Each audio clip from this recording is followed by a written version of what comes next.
यानी भारत में टेस्ला की ईवी कार रिलायंस के साथ मिलकर बनेगी।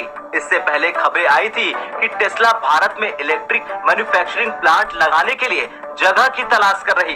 इसके पिछले हफ्ते भी हुकूमत ने बिजली में 2 रुपए 75 पैसे फी यूनिट महंगाई की।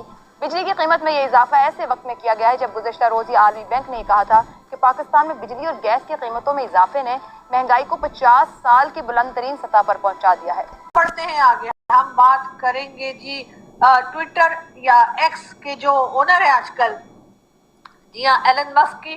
और वो जी भारत इसी मंथ भारत आने वाले हैं, शायद 3rd वीक तक पहुंच जाए या 4th वीक तक पहुंचे। वैसे खैर सुना यही है कि 22 अप्रैल तक उन्होंने आना है और वो वहां पर मजीद एक फैक्ट्री लगाने की बात भी कर रहे हैं। पीएम मोदी के साथ उनकी मुलाकात होगी और साथ इसके लिए टेस्ला की एक टीम भारत आ सकती है। टेस्ला का फोकस महाराष्ट्र, गुजरात और तमिलनाडु जैसे राज्यों में टेस्ला मैन्युफैक्चरिंग कार प्लांट लगाने के लिए करीब 16,000 से 25,000 करोड़ का निवेश कर सकती है। ज्यादातर जो टेस्ला बनती है ना, वो बनती है चीन में, मैक्सिमम चाइना में बनती है, अमेरिका में भी बनती है। भारत बन जाएगा तीसरा देश जहां पे टेस्ला की बहुत बड़ी फैक्ट्री लगेगी। मुलाकात होगी और साथ साथ $3 बिलियन की इन्वेस्टमेंट लेकर आ रहे हैं। अब भारत में इस तरह की ये कोई पहली बात नहीं है, इससे पहले भी कई लोग और कई इंटरनेशनल कंपनीज जो है वो भारत में आते हैं और अपने बनाएगा तो, लेकिन धीरे धीरे धीरे चाइना वो भस्मासुर राक्षस निकला जो कि अमेरिका को आगे दिखाने लगा। वही अमेरिका जिसने चाइना को अरबपति, करोड़पति, खरबोंपति की बात करें, उनकी एक कंपनी है टेस्ला कार के हवाले से, वो भी वहां पे इन्वेस्टमेंट करने जा रही है। अब सवाल ये उठता है कि इतना बड़ा इन्वेस्टर मतलब एलन मस्क, दुनिया का अमीर। हेलो फ्रेंड्स, एक नए वीडियो के साथ आपका बहुत बहुत स्वागत है। तो दोस्तों, इन दिनों टेस्ला की एंट्री की भारत में तैयारियां शुरू हो गई हैं और बताया जा रहा है कि टेस्ला के जो सीईओ हैं एलन मस्क, वो 22 से 27 अप्रैल को भारत आ सकते हैं इसलिए कि अभी इसका कोई भी ऑफिशियल अनाउंसमेंट तो नहीं हुआ है, लेकिन बताया जा रहा है कि टेस्ला ने अपनी ईवी मैन्युफैक्चरिंग प्लांट के लिए जगह तलाशना शुरू किया है और उसकी पहली पसंद गुजरात, तमिलनाडु और महाराष्ट्र है और वहाँ पे वो इसके लिए जगह देख रहा है।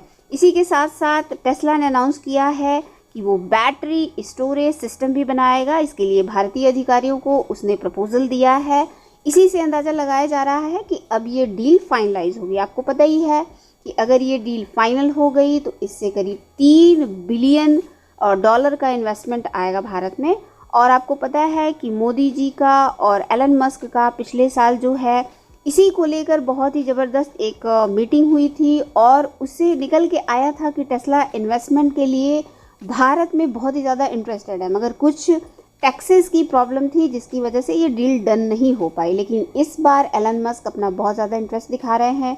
अगर ये डील डन हो जाती है तो भारत जो है तीसरी कंट्री बन जाएगी, अमेरिका और चाइना के बाद इंडिया ये तीसरी कंपनी बन जाएगी जहां टेस्ला का इतना बड़ा इन्वेस्टमेंट होगा। इसी के साथ साथ टेस्ला रिलायंस के साथ ये जॉइंट वेंचर करेगा। तो आइए चलिए देखते हैं लोगों की क्या राय है। फिर खाना पकेगा, चाइना गाड़ी बनाएगा तो गाड़ी चलेगी, चाइना बाइक बनाएगा फिर हम ऐश करेंगे। चाइना बनाएगा तो, लेकिन धीरे धीरे धीरे चाइना वो भस्मासुर राक्षस निकला जो कि अमेरिका को आगे दिखाने लगा। वही अमेरिका जिसने चाइना को अरबपति, करोड़पति, खरबोंपति बनाया।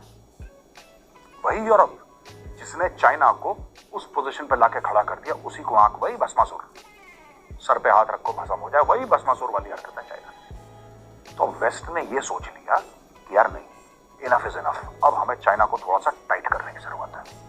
अब टाइट करेंगे तो दूसरा विकल्प क्या है यार?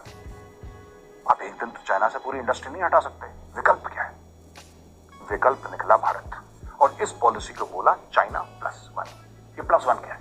ये +1 इंडिया है दोस्तों। हमारे लिए +1 इंडिया है, पर हो सकता है चाइना +1 वियतनाम भी हो सकता है चाइना +1 थाईलैंड हो सकता है चाइना +1 इंडोनेशिया हो सकता है चाइना +1 फिलीपींस हो सकता है चाइना +1 ताइवान हो सकता है चाइना +1 साउथ कोरिया हो, कुछ भी हो सकता है। लेकिन मैक्सिमम धंधा कहां जा रहा है?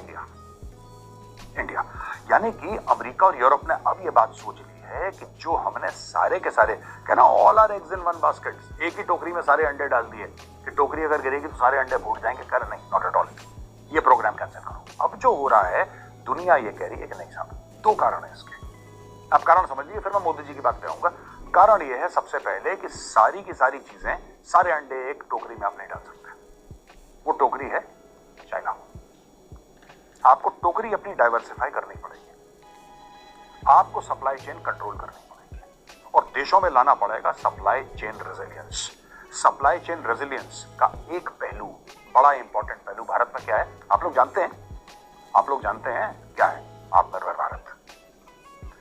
Supply chain resilience is at the core of आत्मनिर्भर भारत कि हम बनाएंगे, हम अपनी सप्लाई चेन कंट्रोल करेंगे। कोई माइका लाल नहीं है जो भारत को एक्सपोर्ट करेगा। ये लो, हाँ नेचुरल चीजें हैं जैसे कि ऑयल है, नहीं होता भारत में, नहीं होता, ठीक है यार, थोड़ा बहुत कहीं कहीं होता है, पर हमारी जो बेसिक इंपोर्ट है ऑयल की, उस पर भी मैं आऊंगा। वो भी बहुत जरूरी है, आपको जानकारी देना जरूरी है। तो चाणक्य डायलॉग्स में आपको पता है, मैंने कल भी कहा था, कल मैंने ट्वीट भी किया है कि खुदारा आज एक वादा करें कि हम जहलियत से बाहर निकलेंगे। जहलियत से बाहर निकलेंगे। 2 बिलियन मुसलमान हैं और टोटल 15 नोबेल प्राइजेस हैं, जिसमें 2 सिर्फ साइंटिफिक अचीवमेंट है। ये शर्मिंदगी नहीं तो क्या है? आप दुनिया के साथ गुस्से में क्यों हैं?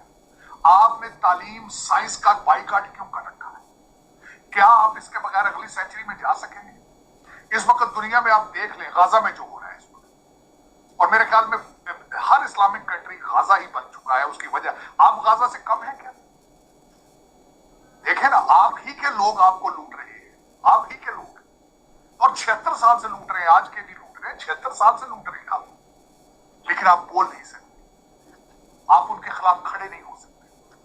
250 मिलियन लोगों को पता है कि हमारे साथ जुल्म हो रहा है। कभी कहते हो फॉर्म 45 है, कभी कहते हो फॉर्म 47 है, लेकिन ये किसने बनाया फॉर्म 45? तुम्हारे बहन भाई बनाते हैं। पाकिस्तान को पाकिस्तानी ही लूट रहे हैं लोग। मैं तो खैर इनको पाकिस्तानी नहीं कहूंगा क्योंकि आपने पाकिस्तान बनाया ही नहीं है, लेकिन इससे बड़ा जुल्म क्या होगा? आप भी तो गाजा ही बन चुके हैं। एक साइड पे पठान भाई मार रहे हैं, दूसरी साइड पे ईरानी भी तैयार है, तीसरी साइड पे उधर से भी नारा जंग है कि घुस के मारेंगे। चाइना सिर्फ इसलिए है कि वो उनको आपकी जरूरत है, वरना वो भी शायद आपसे आके अपना सीपैक का जो आपने उनके साथ किया है वो भी शायद आपके खिलाफ होकर इस तरह रिटेलिएट करते। लेकिन उनको छोड़े, आपने लोकल लोगों के साथ क्या हो रहा है? IMF आपका बजट बनाएगा, आपके गुर्दे तक खींच के ले जाएगा। वो वर्ल्ड बैंक ने कह चुका है 1 करोड़ से ज्यादा लोग गुर्बत की शरह से नीचे जाएंगे। कल मैं कहीं से पढ़ रहा था 40% ऑलमोस्ट लोग गुर्बत की शरह से नीचे है पाकिस्तान। महंगाई का तूफान हिस्टोरिकली हाई है, लेकिन एक और तूफान आने वाला है क्योंकि IMF के पैसे लंदन और दुबई पहुंचने वाले हैं। अंगूठे आपके लगे। बात करें उनकी एक कंपनी है टेस्ला कार के हवाले से, वो भी वहां पे इन्वेस्टमेंट करने जा रही है। अब सवाल ये उठता है कि इतना बड़ा इन्वेस्टर, मतलब एलॉन मस्क, दुनिया का अमीर 3 शख्स, और उसकी कंपनी टेस्ला और फिर एक्स, ट्विटर एक्स वगैरह, ये भी उसी की, फिर भी वो अपने रूल एंड रेगुलेशन के ऊपर कंप्रोमाइज नहीं कर रहे। वो एलॉन मस्क की अपील को नहीं सुन रहे। इवन कुछ दिन पहले US में एलॉन मस्क की मीटिंग भी हुई है इंडिया के प्राइम मिनिस्टर के साथ, फिर भी नहीं हो रहा। क्या समझते हैं पाकिस्तान में अगर एलॉन मस्क कोई भी पॉलिसी लाना चाहे, क्या उसे इतनी मेहनत करनी पड़े?